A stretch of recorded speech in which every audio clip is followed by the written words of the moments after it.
and she's our tech guru that makes it all kind of happen that way. So she's, you've seen her here before. I want to thank her for sending out the newsletters on our behalf and helping us facilitate our speakers as well. So how many of you received the newsletter about a week ago? Raise your hands, please. I think Alan's going to be curious. Looks like that. Okay. Did anyone not receive that? Alan didn't receive it. Yeah. I read it. Yeah. But you read it. Yeah. Yeah. Okay.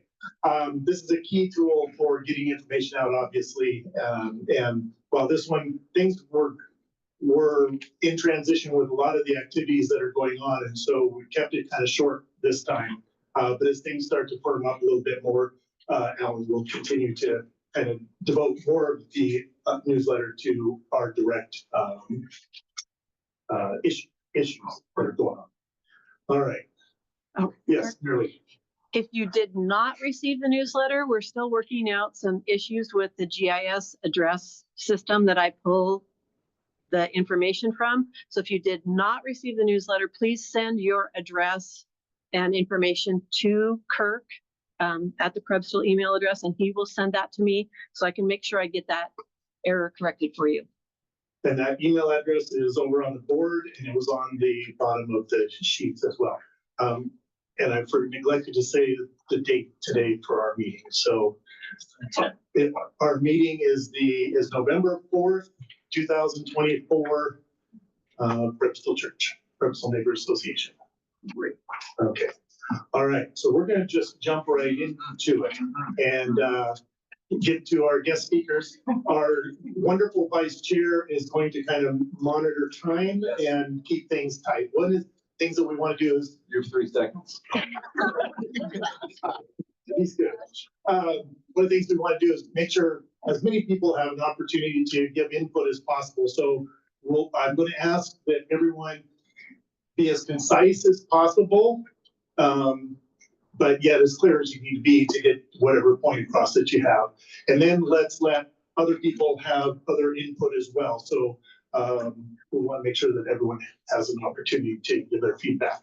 I will tell you that we have 2 substitutions. So Ken Lader from Public Works Director over there is going to fill in for Kevin Tyler. Kevin Tyler, thank you. Sorry, Kevin was unable to be here. He's out sick. And then Phil Walker, who is our deputy, is going to kick us off unless you guys want to switch, just because of back and all. So. Sure. Yeah, mine's pretty long, so that's fine. All right. I was afraid that you might get called out and all, so I kind of put you first. But if with bad back and all, you know, I'm good with that. So Phil is filling in for Sheriff Horsch tonight, but I did send them questions that I got from the community that were emailed in. So I'm going to ask that they address those questions first. And then hopefully we'll have some more time to ask any other follow-up questions or additional questions. Phil, or sorry, Ken.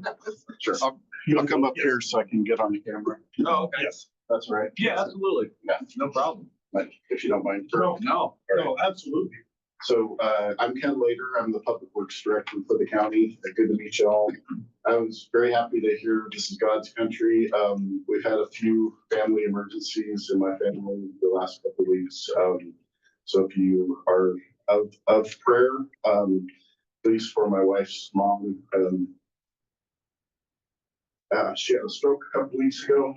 And then my wife, while she was at the hospital with her, had a really bad accident tripping on the alarm cable. And so she was laid up for a couple of days with her back out. And that's basically compounded into me, who actually has the back problem. I overdid it this weekend. So I'm limping in here tonight, but I am here to be with you. So anyways, say a couple prayers for her family. I'd appreciate it. Thank you for having me. Kevin Tyler was unable to make it tonight, so I'm pitch hitting, but he did spend some time going through all of the questions that you guys had about Camp Bonneville. And I've got his notes on my phone because as I was escaping the house tonight, I left my stack of papers there. So that's how things are rolling for me right now. So I don't know if you want to read the questions and then I can just give the feedback, Kirk, or if you want me just to read them out, I can do that. Why don't you just read them out? Sure. So there were a lot. So I can say, and Marilee, I think probably communicated this already. We don't have answers for everything. We're happy to fill in detail as we can over time. We're also happy to post these with the other FAQ that are on the website. So with that, I'm going to dive in. Question number one, Camp Bonneville is a big concern for our neighborhood, as you know. With cleanup not even complete, we're hearing that there isn't an updated agreement between the county and law enforcement. Is this true? And if so, what's the plan? So right now, Public Works and the Sheriff's Office, we are working on an updated agreement for the site. The draft is currently circulating within Public Works for review. So it's not complete yet, but we're working on it.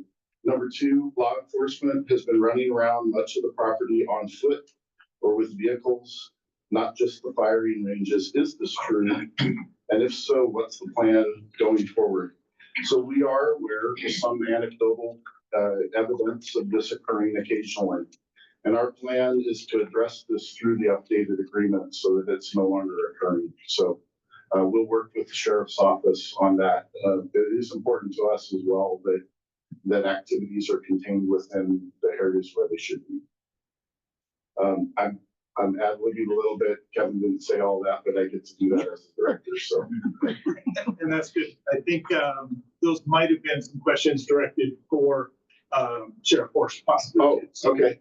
Well, I get the whole list, Yeah, so you do. that Bill can, yeah, all right. So law enforcement is adding harmful substances to already cleaned up portions of the property, CZ gas, lead, et cetera. Is this true?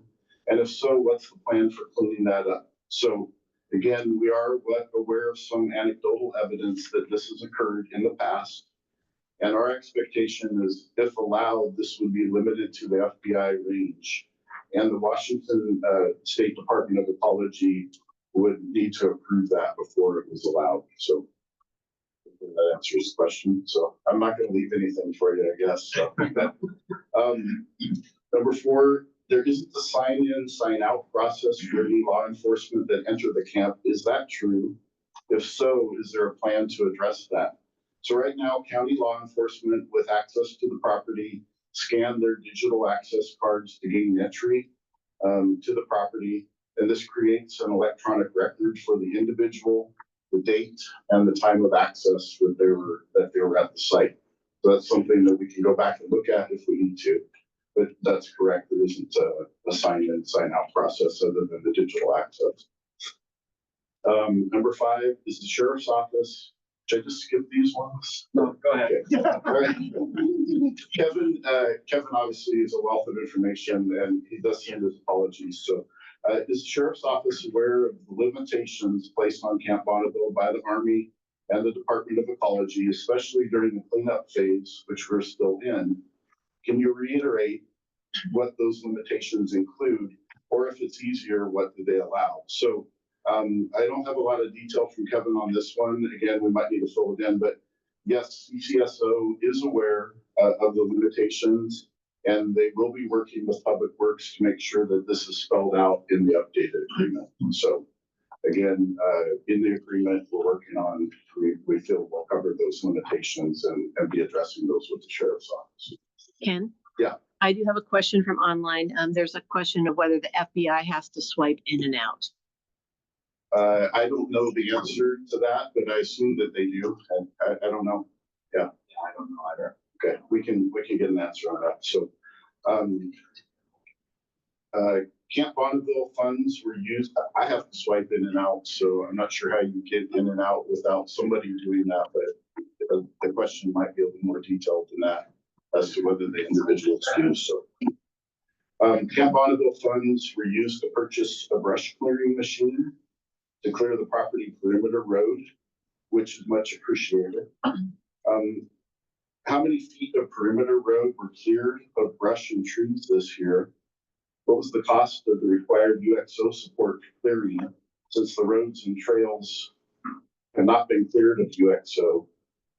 All right, so our answer on this one, Public Works did use a skid steer to clear the brush along the fence line of the west boundary, portions of the north and east boundaries, and portions of the central impact target area fence line.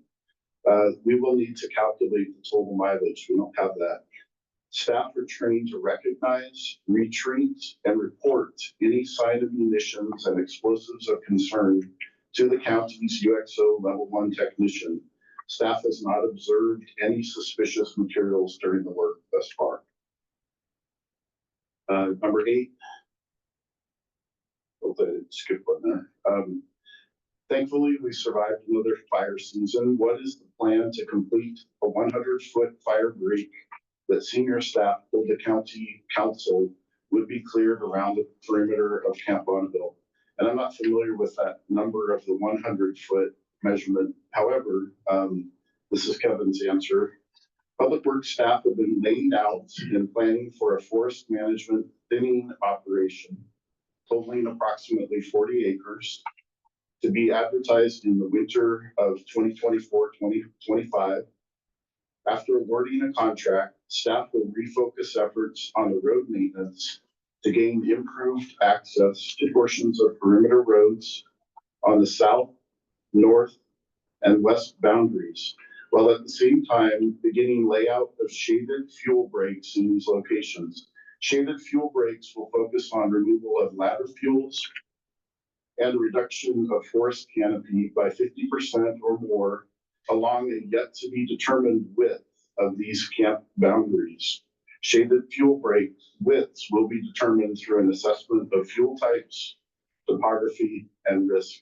I think that's another way to say it's a little bit more complicated than just a 100-foot width. So, number 9, there have been reports of trespassers accessing the property on ATVs.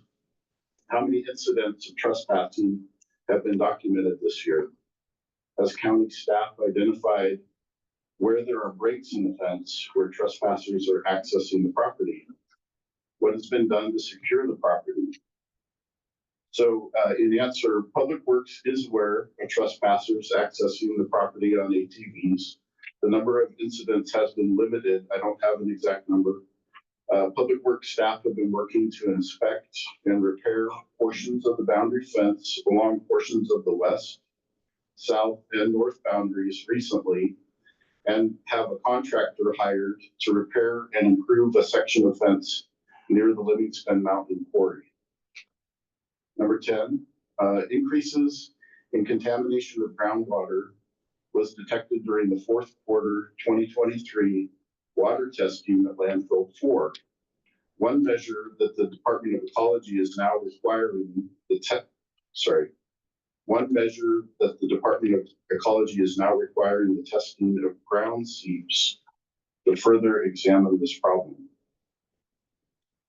All right, so seems a little bit longer, but bear with me. So the fourth quarter 2023 report did not show increases of contamination in groundwater. The report includes trend analysis showing statistically significant trends in data since 2015. A small number of wells showing increasing trends in the contaminants perchlorate and RDX, while most wells showing decreasing trends or no trend. Ecology has requested an additional surface water sampling location along the north fork of Lacamas Creek near landfill 4. The sampling location is intended to replicate the sampling location from a 2012 EPA investigation where the surface water collected from seeps recorded a detection of perchlorate. This detection has not been replicated in surface water since that date. The new testing location is intended to attempt to replicate the 2012 sampling. All right, only a couple more things. So No 2024 quarterly water testing reports have been released to the public. Have they been completed? If so, are they available? And answer, quarterly groundwater monitoring reports from PBS have been completed, but were delayed due to changes in the reporting format requested by Ecology. The 2024 Quarter 1 report has been submitted to Ecology and should be available to the community soon. Quarter 2 will follow shortly. Number 12, what is happening with increased contamination of groundwater at landfill 4? There appears to be no information available to the public. Can you tell us why? Public Works presented up-to-date information to Clark County Council on October 9th, 2024. And then Kevin has provided a link here. So again, we'll get this information to you so you can have that. It's a YouTube link to watch that presentation. The remedial investigation or feasibility study for remedial action unit 2C, which is known as landfill 4 demolition area 1 and referred to as site-wide groundwater, is in development by PBS. A draft of the document is expected soon and will be submitted to Ecology for review. Ecology will hold a public hearing and a public comment period for the remedial investigation and feasibility study when it is appropriate to do so. Number 13, updated information or answers to questions about Camp Bonneville seems to be hard to come by for the public. There was strong hope that the Citizens Advisory Group would be the vehicle that gave us input into the process. Unfortunately, that was disbanded by the county last month before it was allowed to function. What would it take for that to be reinstituted? In answer, the purpose of the Citizen Advisory Group was to independently review cleanup status.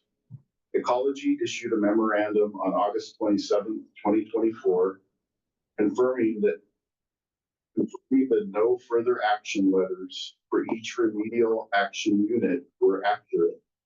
The county and Ecology are undertaking a periodic review, which will evaluate the cleanup status for each remedial action unit that was completed and provide a summary of remedial action unit 2C. That's the landfill for and site-wide groundwater. The community will have an opportunity to review this information through a public comment period and a public meeting. The Citizen Advisory Group's efforts would have been duplicative. And the last question, number 14, a number of community members have a deep wealth of knowledge about Camp Bonneville history and cleanup. They've brought up a variety of issues that, if true, are very concerning. Seeing that those issues are addressed and cleared up is very important to our neighborhood association. What would it take for the county to create an online list of community issues with Camp Bonneville, organized by topic, that then the county would provide written answers to with evidence to back up the answers? That would go a long way toward reassuring the community that they are being heard. The county can continue to update its frequently asked questions with these answers and other questions to answers as issues and concerns are raised by the community. All right, so that's my notes from Kevin, and then I'll do my best if you guys want to. Yeah, I feel like the press conference where I just said a bunch of stuff, and now you get to throw that. So yeah. So I think probably the CAG is, one of those big concerns for us, partly because a public hearing on, the ecology hearing, we've done those before and we've kind of been brushed aside and all. We'd hope that the CAG would be able to dig into things over time with the county and come up with answers. And I think that's why the last question is so key, that if we can, get the county to put the concerns on there and then give answers, because there's probably answers to at least some of those. Let's knock those off. We can get that out of the way. And then the ones that are the real tough stuff, okay, now we can work on figuring those out. So that would go a long ways towards helping us feel like public participation is valued. That's why, that's a comment. That's a comment. Yeah, thank you for. So I do want to open up to follow-up questions. So I have the mic, and Jared has the mic up front too. So if you have any follow-up questions? One. Yep, we'll go. If you do have concerns about some of those things that you talked about. There we go. The sample results specifically, or? No, Oh, okay. just some of those subjects that you have brought up. Like you said, they got a contractor that's working on the fence in the perimeter. Is Kevin the guy to call and talk to about that? For now, yes, I think he would be the best contact for you guys with questions about that. I have Who a else? question online. Sure. Says, why has the county retained a staff member who was caught lying to the Clark County Council about law enforcement's contaminating activities outside the FBI range after it was proven to them through documentation he was aware of violations? Or Kurt, you could read. I'm not certain Yeah, what that, so there may be, some, Ken, why has the county retained a staff member who's caught lying to county council about law enforcement contaminating activity outside the FBI range after it was proven to them through documentation that he was aware of the violations? I don't know if you know anything about that, so.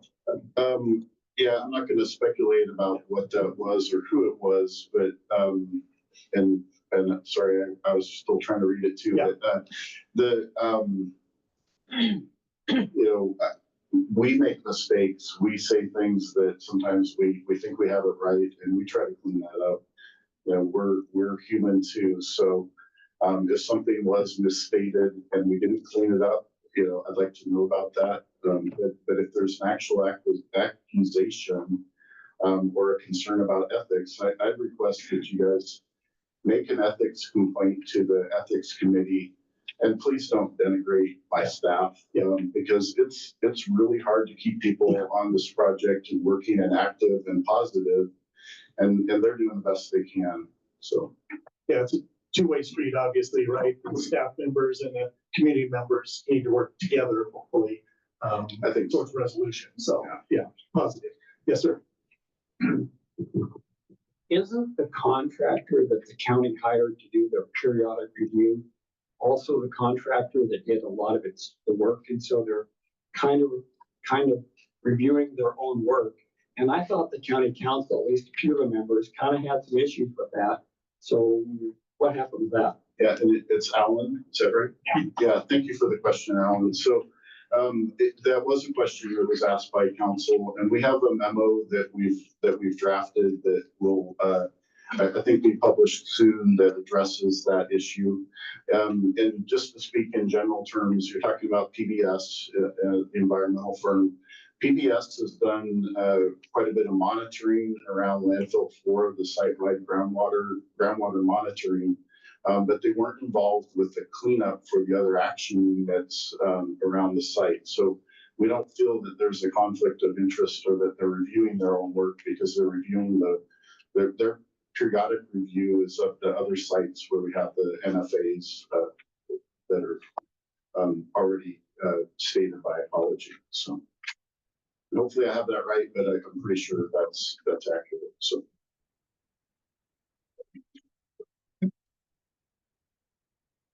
Yes, I'm relatively new to here. I've been in Vancouver about 18 months. So this Camp Bonneville thing, I'm kind of blind on. I know many of you people over here. Trying to figure out what the ultimate goal is. Get rid of toxin contamination and open up the public domain. Is that the long-term goal, or what? Just trying to put it all together. Sure. And what's your name? So Jay Smith. Jay, Jay, thank you for the question. Well, and I appreciate the question, because it's one that is more general and I think important, especially for everyone in the community. So when the county took over the site, my understanding is that the plan really was to look at what reuses would be available if we do the cleanup and if we can keep it safe. So until we finish the cleanup for this last unit, or 2C, or the site-wide groundwater, we can't really move to the next step where we're doing the master planning to figure out what the best use of the site is. So we have some general ideas, certainly a regional park, access for the public in areas that we feel would be safe and conducive to that. But that master planning happens after we get the site cleaned up. And that is, you'll see an area where we would definitely be reaching out and looking for public comment and input into the master planning for the site once we're at that stage. But my understanding right now is that we're still several years out before we'll be to that point. And thank you for the question. Barely. We have a question online. Okay, sure. We have a question online regarding the water contamination. Someone wants to know, is that strictly at Camp Bonneville or is it also at the nearby residences? They wanted you to expand on that.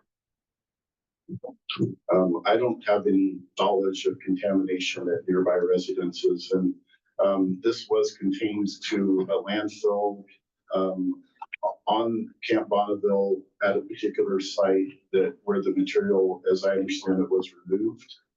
And then the wells were put in place to test the groundwater. When they removed the material, they went down until they hit groundwater and then stopped. And this was a landfill site that was used by the Department of Defense during the active time of the site. So I don't have any knowledge of it migrating off the site, and that is one of the things that we're looking for in the testing. So. Any other questions? Yes, maybe. Oh, yeah. No, Sorry, I'll be brief. no, totally fine. I'm as brief as Kirky's always. Yeah.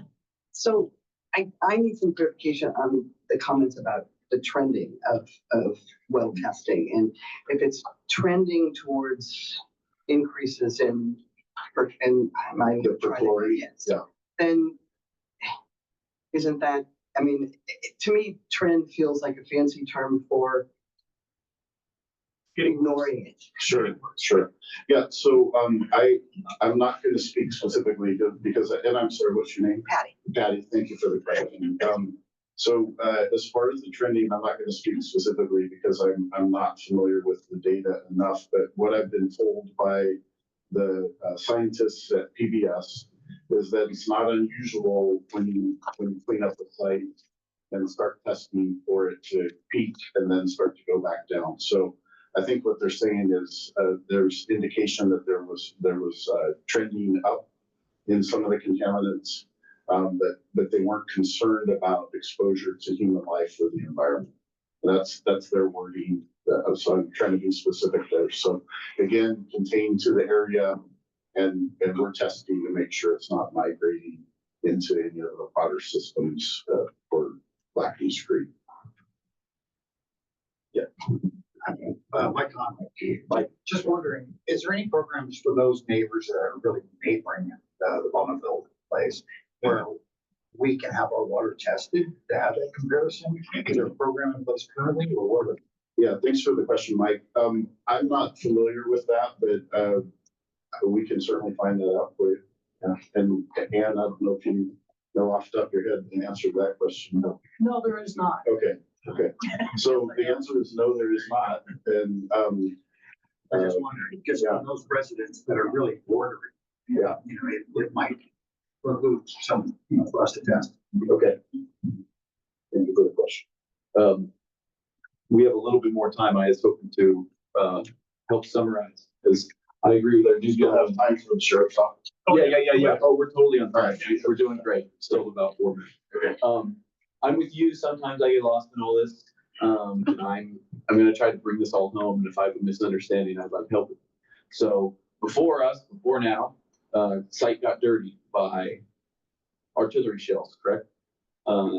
Then we flash forward to now, and we're in a stasis where we're waiting to decide what to do with it because we have to confirm that it's been properly cleaned. Is that a correct summary of where we are? I think that's a good general summary. Yeah. Okay. Yeah. And so the discussion around cleaning there was local involvement through the CAG, right? And then we don't need that anymore for some reason because it's duplicative, I believe, of general comment. Why was there an involvement? Duplicative, I think, a little bit different, so. Oh, okay. Yeah. It was redundant. Yeah, okay. Thank you for the help. That's okay. That's okay. So, why was there seen a need at one point and then not now? Now all of a sudden a meeting is sufficient. Yeah, and I don't have an answer for you on that, but That's fine. That's fine. again, Again, I'm recording this, so I'll go back to it with Kevin. okay. I mean, that's my, you. No, please. Yeah, yeah. So, then as it relates to that, is there something else that, like, is somebody avoiding their responsibility? Why is there even, a discussion over, like, the methodology for the cleaning and why was it not properly done to begin with? Like, why are we having the conversation, I guess? About further cleanup and testing or. Yeah, like, why is it not done? Why are we not to the planning bit? What's the holdup in And I'm this? sorry, what's your name? I'm Jared. Jared, thank you. Thank you, Jared. So, I think the simple answer is there still is more testing and monitoring that needs to happen for the unit that is site-wide groundwater. So we think of these units as being specific locations. Mhm. They're more, action areas throughout their units throughout the site. So, there's additional testing that is required by ecology before they can verify that you've done what's needed to do to get to that level of no further action for this particular unit to see. So with that said, what's the, I kind of like projections.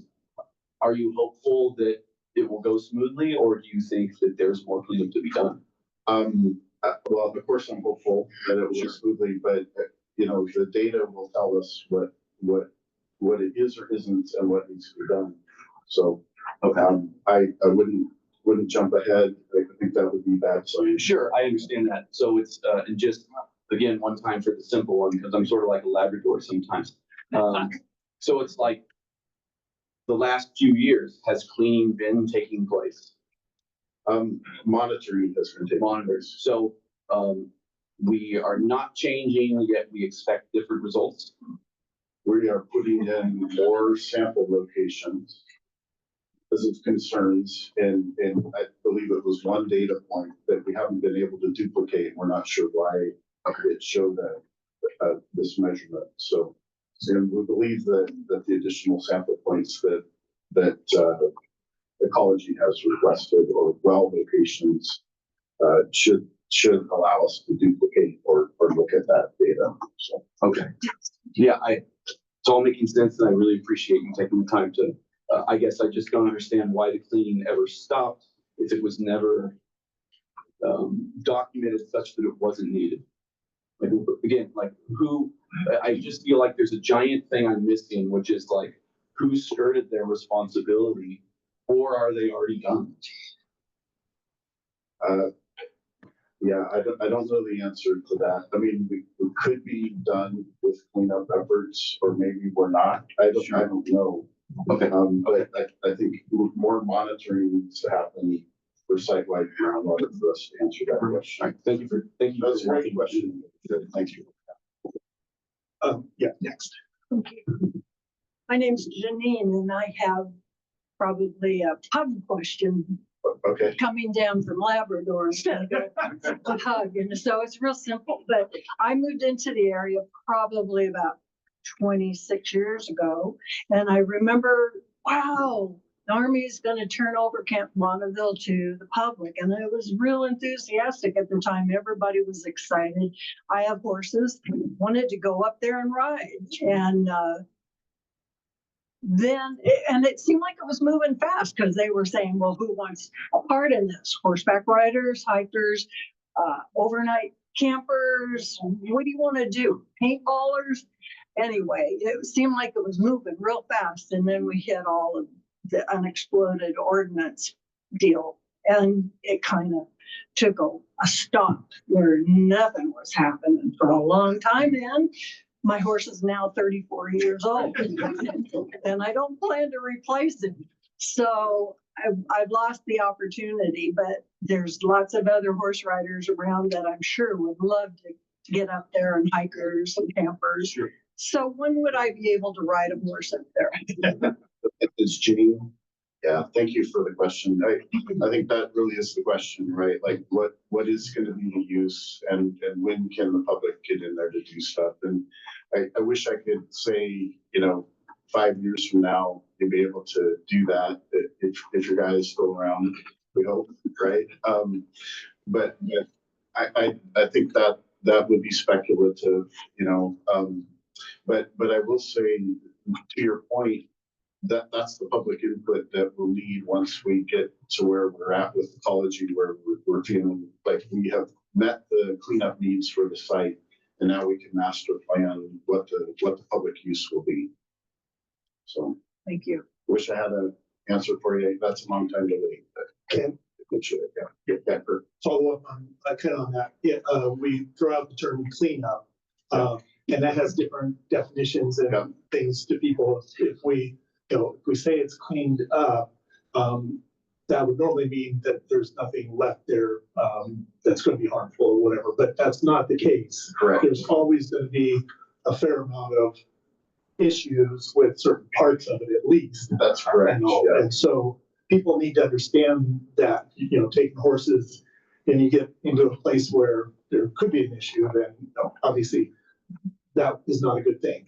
There's going to be some institutional controls and That's stuff right. that would help prevent that supposedly, but we're not there yet. But it will never be completely clean until technology comes along that robots can do it or something, and we just turn them loose for 3-4 years and let them go. Is that fair? That's Yeah. probably fair. It doesn't sound scary at all. Yeah. Yeah, there are definitely areas of the site that would remain fenced off and not accessible, the central, area, certainly. So, but yeah, that's a great distinction and important to realize. Yeah, it's 3,800 acres, so there should be quite a bit of area that we can figure out a public use for when we get there. So I think managing people's expectations is a big part of it too, so that they don't go, oh, well, we've got 4,200, 3,800 acres, 4,200 acres of just free for all. that's right. Yeah. You got one of the back. I have one question. As we're talking about this, the one thing that comes to my mind is money. Yeah. Who's paying for this? All this cleanup, all repairing the fences, and then we're gonna talk about bringing in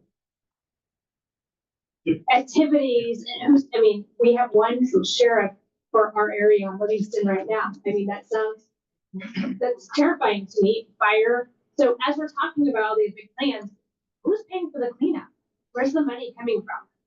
I'm sorry, what was your name? Wendy. Thank you for the question. So it's a great question that I don't know the full answer to, except that the Department of Defense has funding that we've been able to use for a lot of the cleanup and monitoring activities. We continue to, I think I'm running short on time here. So we continue to use those funds.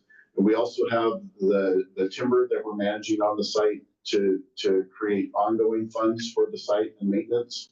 And then if one of the uses that is master planned is a regional park, then we would look at park funding moving forward for use of the area. So just kind of a general answer, but as far as the cleanup, I think we're in good shape still so far. So maybe not enough staff, but.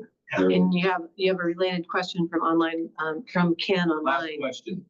Okay. And you may not have the answer to this offhand, but the question is, how much money has been spent on the cleanups? Yeah, I don't have the answer to that, but we can try to find out. Okay, Right. there's an answer from some of this that been involved that said $80 million. I'm not sure. But we're not sure if that's accurate. We'll check on that and get that to the president of the association. Right. Thank you for your time. Yes. I'm gonna gingerly walk that Yes. way. My wife's. Thank you. Thank you for that. Watch the view of that. Give me that. Give you that one. So if you're interested in details on Camp Bonneville, there's a Facebook group that Ann can tell you about. So do you want to just tell them where to find it all? Yeah, I just wanna, You want to? just. Yes. Oh, good, yes. I just want to make a few comments. This is a map of the cleanup of Camp Bonneville. It's a map that the council would let you see during public testimony. And I'll have it available, and I can send you copies of it if you're interested in. The orange areas are the areas that have not been cleaned up or ever investigated. So about 73% of the property has never been investigated, despite the fact that there were training that took place across the whole Thank you. property. There we go. And just a couple of points. In 2006, Barry Rogowski from Ecology said that Thank you, Kurt. the cleanup team at the time was instructed to actually construct fire breaks around the perimeter of the property and around the central impact area. So this is an issue that's been going on for a long time. That work was never done. Recently, the Department of Ecology was cited with being out of compliance with state law regarding the 5-year reviews. And it's not just a 5-year reviews. There are over 25-year reviews that were not conducted. There were 5-year reviews for every cleanup area. And the state auditor actually cited them as being out of compliance or violating state law. That's a serious matter that had to be reported to the state legislature. So I think after the elections, after the first of the year, I think we should ask our local state legislatures to ask some questions about that. In addition, the Department of Ecology cited the county with being out of compliance with institutional controls in a letter to the county in April. Again, that's something that we don't hear anything about in terms of institutional controls. It's not clear whether that just involves the fencing or whether it involves other matters as well. 2 minutes. My husband and I have been reading public records about Camp Bonneville for over 5 years. We've read a lot of records. And everything that we make statements about are based on those public records, okay? Here's the actual mapping of the water monitoring from landfill 4.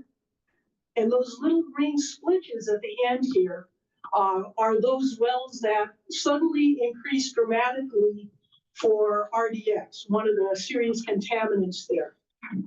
And Ecology is now asked to start doing seep monitoring.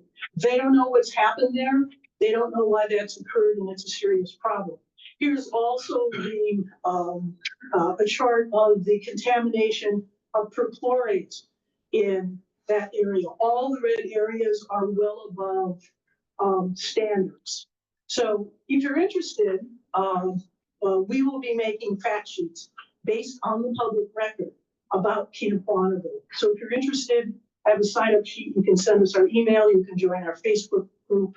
I put back there some frequently asked questions that we have answered, not the county has answered. And in addition, in 2023, the New York Times published an article about cleanup of contaminated sites. And one of those sites was Fort Ord, which was once considered a sister site to Camp Bonneville. And in that instance, it's really clear that the New York Times came to the conclusion that it's almost impossible to actually adequately clean up these contaminations and that these sites pose a continuing menace to their communities. And I can say, I left a couple of copies of that article on the table. I'd be happy to email you the link to that article or a copy of the article that I've downloaded in case you're interested in. So we deal in facts. That's what's important. So if you're interested, Yes, very we'll interesting. do more. Are you okay to take a couple questions? If there are any. Is that acceptable? Sure. No? Yeah, does anyone have any questions? I thought that might invoke a couple, maybe not. Okay. Absolutely. It's not really a question for Ian because We talk a lot. But I did want to clear up a little bit in the discrepancies, the differences between people who've been here for ages and people who are new. I sat on the original, Rack. rack for 15 or 23 inviters worth of stuff until basically we were told that our input was no longer needed because they were moving along. They couldn't decide what to use. They couldn't decide how to clean it. So there's been a history of shutting down citizen information. And a whole lot went on between 2000 and 2012 before somebody started paying attention again, and nothing was being tested, nothing was being really looked at. So it's been a concern. It's not like this is a new issue by any stretch. Right. And ecology has a state prescribed public meetings. It is not a robust process. They are relatively few. The last one was more than 2 years ago. Prior to that, it was 5 years prior to that. And ecology is not interested in fire breaks and other kinds of issues that are really compelling problems for the community. So to say that ecology is going to be doing public engagement, they do what they're required to do, and that's it. They don't really care about the issues. Wouldn't that responsibility move back to the county since you're taking over ownership? The county does own it. And the original kegs with the Army were all run by the county. So the answer is yes, it would seem to me. It seems But currently there is no ongoing avenue of information between the county and citizens. as part of the CAG recently that was disbanded, that's been the number one priority for the entire community. Yeah. Get a fire break in place, get us access and management for lightning strikes, whatever the case may be. Yep. Priority one, and then map out the coordinates of what has been cleaned, what can be phased into a public domain. Yeah. It is a huge resource, not only for the public, but for the county. It seemed to behoove them to drive the train. It was suggested to the county that we actually do a square by square map based on the cleanups of what was actually done in each square, and what was found and what was left behind. And That would seem to me a very reasonable management tool, so everyone would know going forward what seems reasonable and what can realistically be done. But that was rejected by county staff, by the county manager. They were not interested in doing that. So we've got got a great resource out there. It has had a history of some issues, obviously. I'm excited that, this participation today and coming out and meeting with us starts that communication, and hopefully we can kind of continue that, because it can either be adversarial or it can be collaborative. And I'm hoping that, we're as much collaborative as we can moving towards that as we go. So, and tonight, thank you for that, coming out and being a part of it. But there are issues. There's going to continue to be issues. Obviously, it's the nature of the beast of Army site that was used for almost 90 years, and everything happened there. It wasn't just the explosives and stuff. They dumped their oil, they dumped their chemicals, they dumped their munitions, they dumped everything just in the ground, because that's what we did back in the early 1900s and all. And so all over the place is contamination. I saw Phil is outside. I'm hoping he's coming back in shortly, and that we can move on to our second piece. Anything you would like to respond to at all? Oh, yeah. I think I spend an hour with you. I might give you an opportunity if you want. Well, maybe a question for Ann, from me, just personally, although she and Mike are chatting right now. And Ann? Just the question, like, what would be your proposal of how we would pay for a square by square inventory of what's going on at the site? I've already started work on it. I'm not trying to be adversarial. No, I'm curious. we've been reading through the public records, looking at the final cleanup reports, and it was done, the entire site was gridded off in order to charge, in order to pay for it. Makes sense. And so if we have a grid of the entire site, we can go square by square through the final cleanup reports and document what was done in each square. Questions about cost Yeah. and all. So obviously, you know, you're volunteering your time and all, but obviously, staff members' time, that is considerable. So, but doesn't mean it can't be done. It's just, yeah, there's going to be some expense to it. Okay. Still, Come on up. come on up. How do you feel to the phone call? Yes, no problem. We had some extra questions. So, That works out. okay, so Bill, thank you for filling in. I'll let you use the mic so that way everyone can hear, and we'll go forward. Usually my voice is not an issue for being heard very loudly. So my name is Deputy Phil Walker with Clark County Sheriff's Office. I am here as the liaison to the Sheriff's Office. I am actually the liaison assigned here to the Neighborhood Association. Again, you did a great job. I appreciate you answering all the questions in regards to Camp Bonneville. The direction that I understand is the county is overseeing Camp Bonneville. So Sheriff's Office is working in conjunction with the county in regards to that. Some questions specific to the Sheriff's Office that were presented were speeding complaints. I've been working in East County for over a decade. I'm fully aware of the ongoing speeding issues that are out here. I've actually talked about the speeding issues. The traffic unit does have a trailer that we can bring out and post up in certain areas. There are limitations being in East County because we don't have sidewalks. We don't have wide roads out here. You have a 2-lane country road and a ditch. So putting up those type of enforcement traffic parameters as far as, you know, monitoring people's speed and traffic enforcement is very challenging out here, but we continue to work with that. The other concern is mail theft with the increase of porch pirates, or as they're better known in the area. I am unaware of an increase in mail theft. If you have information, I highly suggest that you report it because if I don't know where these incidents are occurring in the hot spots, potential video surveillance, I don't know where to focus my attention at that point. So I would just do your due diligence of having either locked mailboxes in order to try and deter that, and with the porch. I always talk about with folks, you live in East County, I own property, so I understand people just freely coming onto my property is not the most conducive thing, right? It's not really comfortable.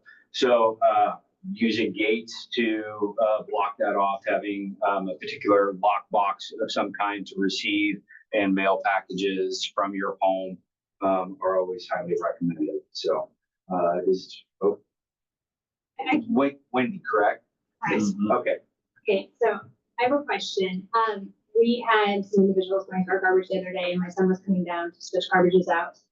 And my question is, the situation became a little aggressive, not a big deal, but we carry Byrnas. Okay. And what is the situation with burn a gun if you're using it to protect yourself? Like, how does that work? A Byrna being a less lethal type Yes. of. Where it shoots the, like, I mean.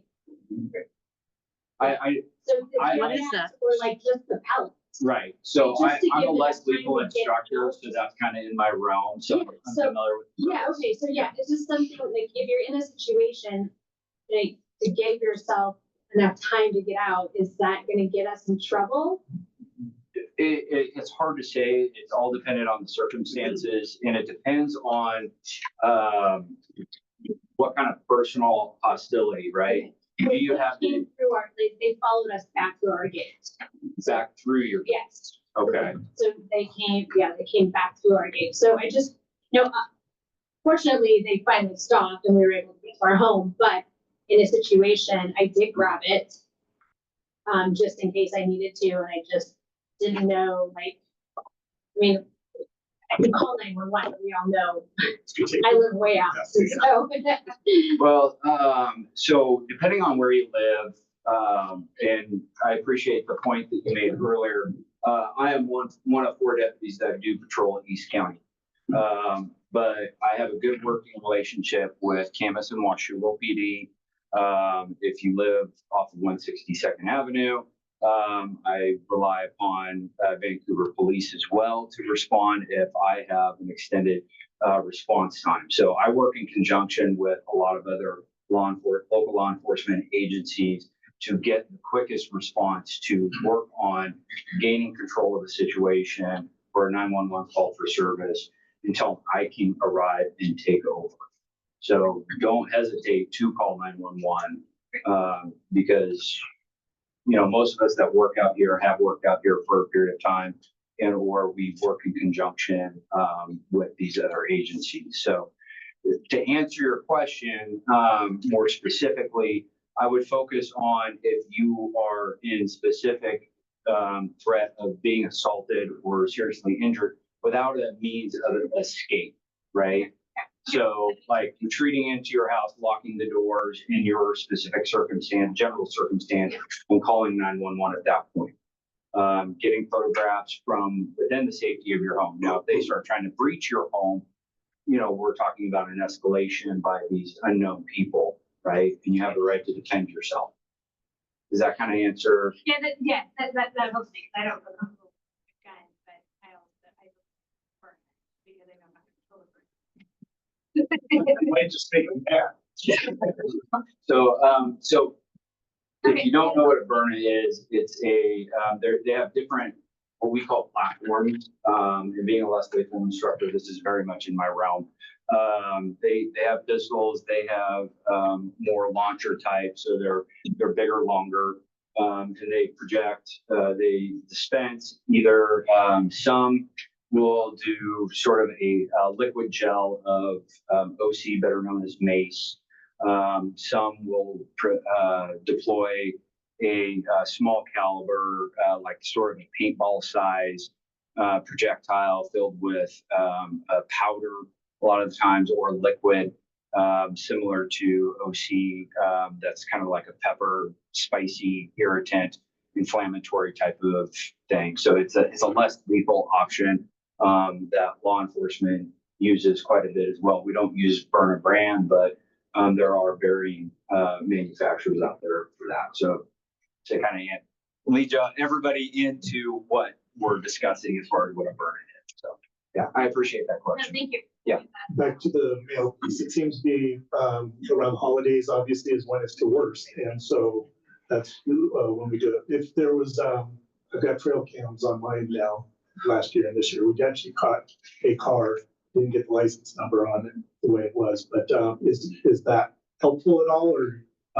It can be. It depends on the clarity of the picture. Yeah. Obviously, license plates are really helpful, but if depending on where you live, if you live 5 minutes from here and I keep getting reports of similar descriptive cars, then that gives me a general idea of the type of car that I need to be looking at. So if it's stopping at every mailbox or driving partway down somebody's driveway and then backing out, and it fits that description, that might be what I would call a clue that maybe I need to stop and contact those people and have a conversation. Or following the mail. Yes. Thank you. Absolutely. Gotcha. Yes. Back to the gun thing. I'm just curious. Is it legal to carry those? Do you need a permit? I mean, can I carry it when I go to Walmart? I got so small. I mean, I do. third graders can intimidate me. I mean, I could just get pushed over by someone elbowing me. So I would have to do some research into that as far as legal carry, because it does dispense a projectile. So depending on the Byrnas are a high pressured air system. So I would have to do some digging as far as where that may fall under state statute. The RCW chapter 9, so 9.41 is probably where you would want to look specifically, because that addresses firearms. And if it falls under that definition. I went in looking for bear spray, thinking I'd find a little canister like this at Weimar. And they came out with a hairspray size thing and said, that's not what you want. So they sold me this little gadget that you can, if someone is interfering or, trying to be aggressive. For personal protective, if Yeah, you're being and assaulted. it's something like this is Or you gotta something. give her ideas. She's gonna use it on. One thing that one thing in regards to that is, you don't know, I would recommend you do a lot of research on personal protective weapons of any kind, especially the chemical agent types, like mace, OC, bear spray, because the velocity that they come out, the makeup of what they actually put in that product can differ. Is it oil-based? Is it water-based? So is it flammable? Are you near something that is also flammable? Chemicals not mixing right together, things like that. So you could actually cause more serious injury. There is a product out there, I don't remember the name off the top of my head, nor would I say it, but it does come in a pistol-like platform, and it shoots a liquid gel out at such a high velocity that there's actually a distance, and people have actually been seriously permanently injured as a result of that being hit in the eye in such close proximity. So that would be my one caution, is you're trying to protect yourself and then you end up causing more injury to the attacker that was unintended. So Training is always expected or helpful in any of those kinds of. and research, yes, absolutely. Can you talk about a little bit about Camp Bonneville, obviously? Ken, thank you. Ken did. I'm terrible with names. Especially as far as the sheriff's understanding of the fight and all of that. What can be done, what can't be done, those kinds of things. We did hear from Ken's purview. I don't have any specifics in regards to that. I did have a brief conversation with the sheriff, and his recommendation is if you do have any questions, feel free to email him directly, and he would respond to that. So outside of that, I don't have a whole lot. Okay. I'm way down here. Okay. We appreciate you being here. Yeah, absolutely. I appreciate the invitation. Borrow a mic. Absolutely. I might be able to project as well. So going back to the speeding / mail issue. Yes. Living on a private road and having to cross 212th freeway to get my mail. Yes. It's a 2-lane road. Yes. Kinda. Because the big trucks with their very large side mirrors extend into the gully where I'm trying to hide to get my mail first, or into the next lane. Plus all of the very large construction trucks that are going through, and the road feels like it's getting narrower simply because there's so much more large traffic on it. We, on my road, have purchased an orange cone. Okay. And when I go get my mail, because it's a locked box, and I go every 2 to 3 days with my grocery bag because it's risky to go across the road, I put it out in the middle of the lane that I'm standing in, which forces them theoretically to go around me at 70. Is that legal? I mean, I'm protecting myself. I used to take a cane with me to at least if the truck is at 5, leave a mark, or to get out of the gully if I did fall, because I had knee surgery and that was my fear. But I can stand there for 10 minutes waiting for cars and gravel and crap to fly past me and then go across, hoping that I'm not hearing cars, and then all of a sudden I'm halfway there and there's cars barreling down at me, not slowing down at all. The orange cone has forced them to either stop or risk driving over and potentially doing car damage, which might be my fault, or go into what I thought would be what you have to do for a bike, which is give them the lane. Right. Right. So I want to hear, yes. That might be a Ken question. Part of it would be a public works. Yeah. Because you're in Public road, Well, yes. yeah.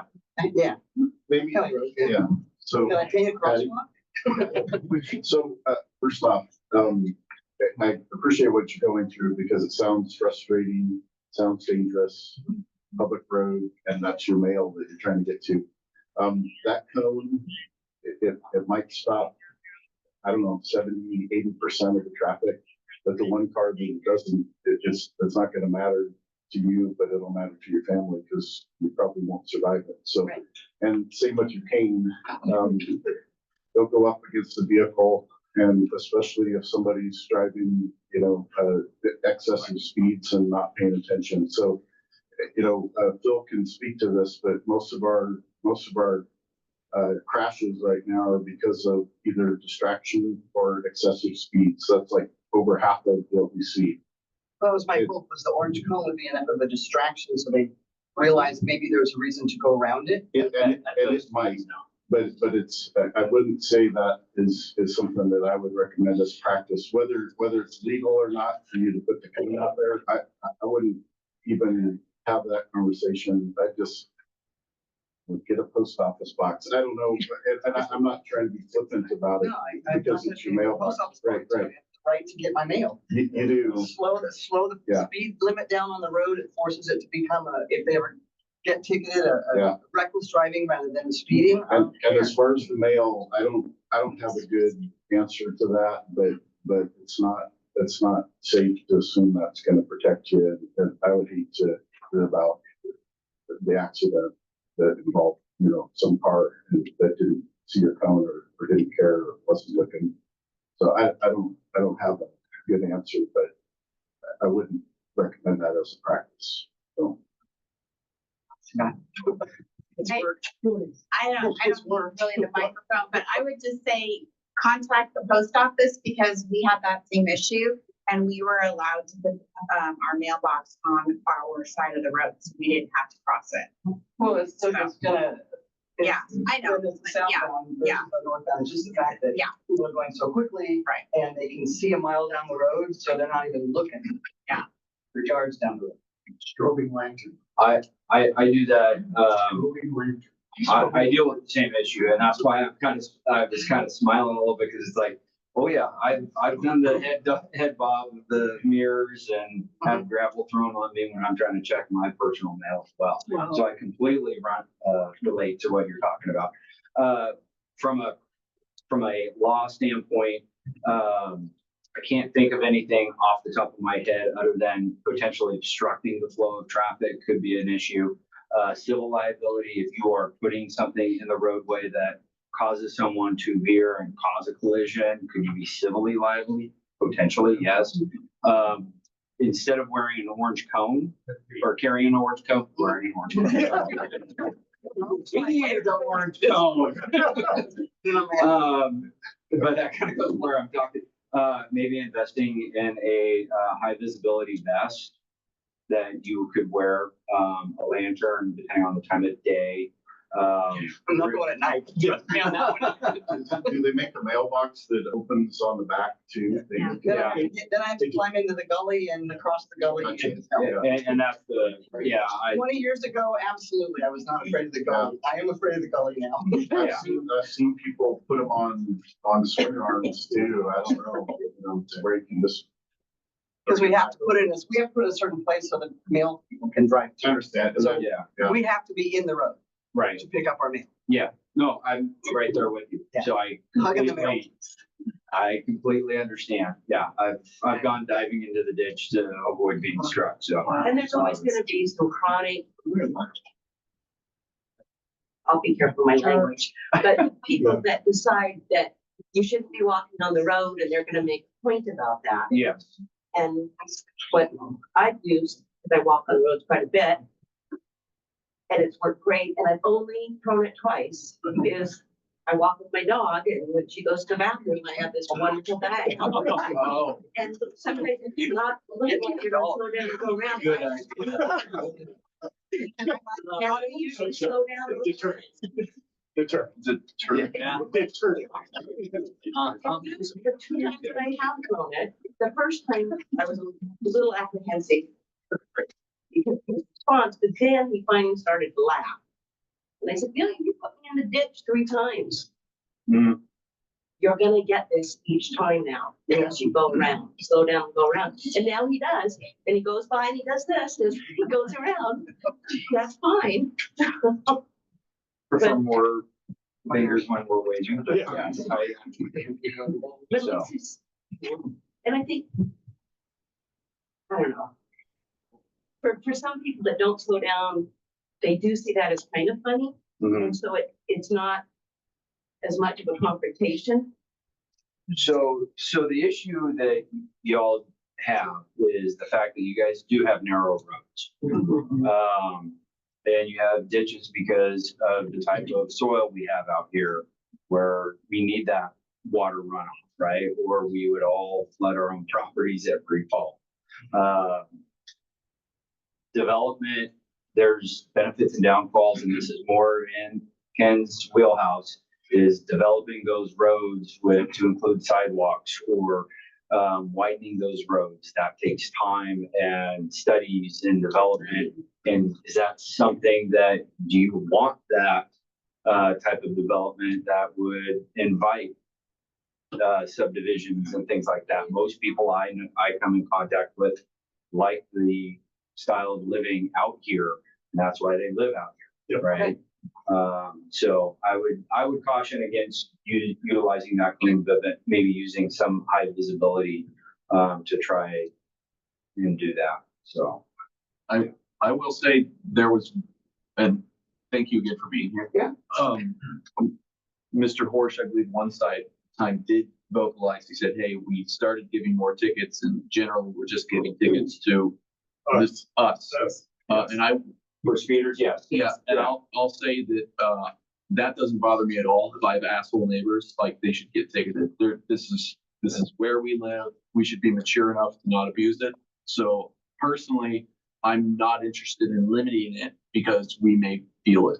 I just wanted to vocalize that, because I didn't have the opportunity when I heard him say it.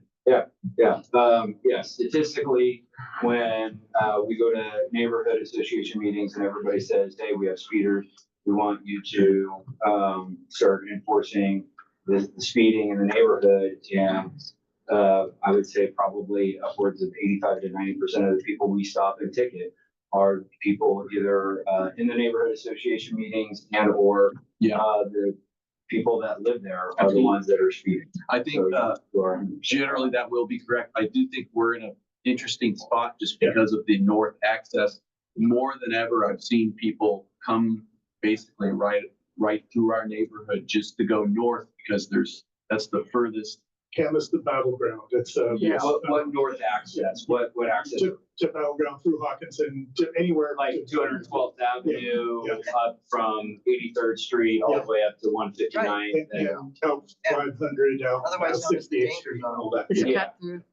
Yeah, We see a lot of sheriffs use that back and forth on high speed on their calls. and Yeah. stuff. So, I will yes. never put a cone out for that. No. I will stand quietly for 10 minutes in the rain while you go by. Or I wait till the next day to get my mail. So just my comment is that we are more dense than ever. We have a lot of growth in our area. And I think, I think more so than ever, we'll have people that aren't in our area who are speeding. Yes, Just because that's what I'm of saying. These are how not, things have changed. it's different people every day Yeah. and it's, So bring it on. Yeah. as our staffing increases, absolutely. Great, thank you. And it is increasing. Absolutely. All right, great. So, Thank you. Can I, yes. just a brief question? There's a roundabout, the new roundabout by Creekside Grocery Store. Right down the road, yes. Are we having less accidents now? Changes have you seen that, Mick? I have not, so that is a state route, so any collisions that come in there automatically get routed to state patrol. And so I don't respond to collisions at that location, so I haven't seen an increase there. So, and I'm very familiar with the intersection prior to, and sometimes we would respond first because we're closer. But yeah, I wouldn't know those A statistics. couple of the store people there said that they've seen almost nothing, no issues there. It's been small stuff, so. Yeah. Yeah, I think it's helped a lot. That was a big issue for our neighborhood association. The county was responsive to that, worked with obviously the state to get that done, and I think that has really helped us a whole bunch, so, yeah. Yeah. So, just real quick about roundabouts, because I know they can be controversial. I'm also the county engineer, so I'm responsible for the road and bridge infrastructure outside the incorporated areas. So roundabouts, basically, I mean, you guys drive through them, can be a little confusing, but the point of contact is almost always going to be a side swipe if you get hit, as opposed to, and there's generally, if you have 4 lights coming into that roundabout, you've got 8 conflict points. At a signalized intersection with left turns, you have 32 conflict points, and quite a few that are head-on or T-bone, which lead to fatalities. So that's why when we analyze an intersection now, that's why we end up going with roundabouts more often, because they save lives, and that, you know, in terms of dollars, it's more cost effective to keep people alive going through our intersections that way. So I know they can be a little bit different. Patty? Can you comment on the choice to keep it at 45 miles an hour until poof, you're at the roundabout? I feel like if people had to slow down sooner, they wouldn't be coming upon me. And again, as Phil mentioned, it's a state route, and I hate to kind of throw that out there. That's fine. The county doesn't really have a way to control that. We did just put in the one up at 119th, 152nd though. So most of our, you know, we've got those 50 mile an hour lead ins, and you'll see those chicanes that are designed to kind of slow you down as you come into it and keep you at about 20 miles an hour going through it. So I will add the other piece too. If you ever remember getting onto 4th Plain from 182nd, that would, you know, back up all the way around the corners and stuff. And wait. That doesn't happen anymore. It's working really well. So yes, thank you everyone. Are we? That's probably it. No. We good? He was enjoying it so much. Still a last minute, anything for us? No, just thank you guys for inviting me again today and allowing me to come in and be a part of your association. Thank you. Thank you. So just a couple of things for us. Sorry.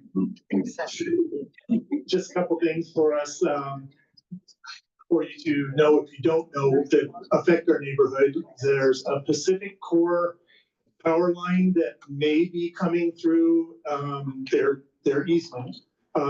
There's working on some of the north part of it right now, doing some assessment and all, but I assume that's going to continue on. So just want you to know that that is happening. It does run up I believe, the east side of 217th Avenue, parallels 212 off on that east side, heading on up towards Merwin or Yale, one dams up there. There's some gas lines and stuff. This is going to be an overhead line, and it's whatever 100 and some feet tall. It's a pretty taller than what's there. Yeah, what's there is just the low voltage stuff. This is for a high voltage line from the dams to Portland or whatever, Troutdale, yeah. So I've heard rumors that there may be some easement gaps along that line, so I don't know how that affects things. I personally understand that if there's an easement on my property, it's kind of, I bought the property knowing there was an easement on there, so I'm not too sympathetic on that. I understand that there's still there's going to be impact on that, but it's your properties that may be impacted by this as well. So I want you to know that that is happening. About 5 or 6 years ago, they were looking at that again as a bypass, and I don't think it's a bypass this time. I think they're looking for a little different. So it may not be quite as high voltage, but, that got shut down at that time for, they did, conservation issues instead of, expanding that. So, but it's back up again, so just know that, and if you're interested in that topic, you can do some research on that. Yes, sir. Contact. So you said county engineer, right? Is it possible to force it underground instead of having to go aerial on I that? missed the start of what you guys were talking about. This is the high voltage line that's, Pacific Core is proposing. They have an easement between North County and, Trout. Yeah, I don't know the answer to that. So I can tell you about roads, but not about power. So, yeah. So, I know it's pretty expensive depending on whether it's transmission or just whether they can underground. Get rid of transmission. Yeah. Yeah. That sounds like what it is. So. it is its transmission. So does the county have oversight over that since they are doing it, potentially doing it here in the county? That depends, like if it crosses our right of way for the road, we would have some interest in the right of way, but otherwise not really. So I don't know. Yeah. It's a community development question. Yeah. Sorry, not a public works one. Ah, got it. Yeah. Forget about those two divisions. Yeah. Wendy. Your public works, right? Yep. So snow, like, is there anything, some years you guys have been fantastic on, Last year, yes, perfect.